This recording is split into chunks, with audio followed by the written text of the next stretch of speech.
Cominform. In response to the American Marshall Plan, Stalin organized it to draw together various European Communist parties, that is, satellite members, plus German and Italian Communist parties, wherein the aim of Stalin was to tighten his grip over the Communist bloc. It talked about collective industrialization, collectivization of agriculture, and centralized control over production. It was intended that the state should trade primarily with Cominform members only, and all contacts with non-communist states were to be discouraged.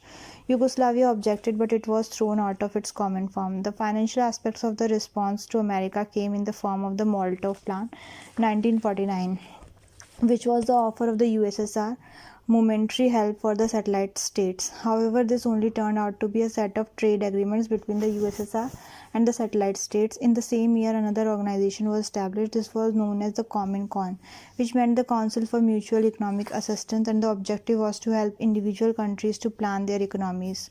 All industries were nationalized and agriculture collectivized, meaning thereby that the small and marginalized and therefore relatively unproductive plots of cultivable lands to be brought together in order to convert it into a big agricultural farm, in order to implement big cultivable farms. So in order to introduce modern and scientific cultivation, the agriculture production was to be increased much more than what individual small plots could have produced.